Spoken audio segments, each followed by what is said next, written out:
अस्सलाम वालेकुम दोस्तों, आज की इस वीडियो में हम बात करेंगे ज़कात किस पर फ़र्ज़ है। पहले तो आप ये जान लीजिए कि ज़कात एक इबादत है। जिस तरह से हमारे पास रोज़ा और नमाज एक इबादत है, अल्लाह के हुक्म से हम रोज़ा भी रखते हैं और नमाज भी अदा करते हैं, उसी तरह से अल्लाह के हुक्म से ही हमें ज़कात भी फ़र्ज़ है। ज़कात निकालने से हमें कोई फ़ायदा मिले या ना मिले, ऐसे में अल्लाह का हुक्म होना ही हमारे लिए काफ़ी है। ज़कात निकाल देने से बचे हुए माल में बरकत आती है, इसमें इजाफ़ा होता है और सारे का सारा माल पाक हो जाता है। इसलिए कुरान की सूरह बकरा आयत 276 में अल्लाह ने इरशाद फरमाया, अल्लाह सूद को मिटाता है और ज़कात को सदक़ात को बढ़ाता है। अब ज़कात किस पर फ़र्ज़ है वो समझ लीजिए। ज़कात हर उस मुसलमान आकिल बालिग पर फ़र्ज़ है जो साहिब निसाब हो, लेकिन साहिब निसाब पर यह शर्त है कि उसके पास मौजूदा माल उसकी ज़रूरियात से ज़्यादा हो और उस पर कोई कर्ज़ ना हो। साथ ही मौजूदा माल पर 1 साल का गुजरना भी ज़रूरी है। ये शर्तें जिस पर पूरी होती हैं उस पर ज़कात फ़र्ज़ हो जाती है। लेकिन आप ये भी जान लीजिए, जिसके पास निसाब से कम माल है या माल तो निसाब के बराबर हो रहा है लेकिन उस पर कर्ज भी है, तो उस पर ज़कात फ़र्ज़ नहीं होगी।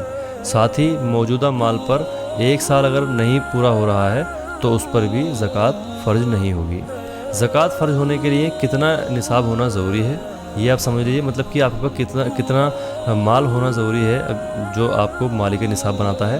तो जिसके पास 52.5 तोला चांदी हो या 7.5 तोला सोना हो या उसकी कीमत या नगद रुपए रखा हो या जेवर वगैरह रखे हों या तिजारत का कोई भी सामान जो आपने बेचने की नीयत से इकट्ठा कर रखा हो, तो वो आप पर मालिक निसाब बनाता है आपको और उस पर आपको ज़कात निकालना ज़रूरी है। साथ ही उस सारे माल पर 1 साल गुजरना लाजमी है। पूरा 1 साल आपका होगा तभी आप पर ज़कात जो है वो फ़र्ज़ होगी। इसी तरह से ये जो नियम है ये औरतों के लिए भी बनता है। अगर औरत के पास 52.5 तोला चांदी है अलग से और 7.5 तोले सोना है तो उनको भी अपनी ज़कात निकालनी ज़रूरी है।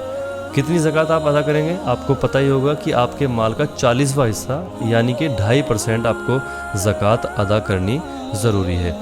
अब ये आप अपने सामने स्क्रीन पर एक लिस्ट देख रहे होंगे जिस पे हमने पूरा तफसीर में बता रखा है कि कितने रुपए पे कितनी ज़कात बनती है। 1 रुपये से लेकर के 2 करोड़ तक की ये लिस्ट है।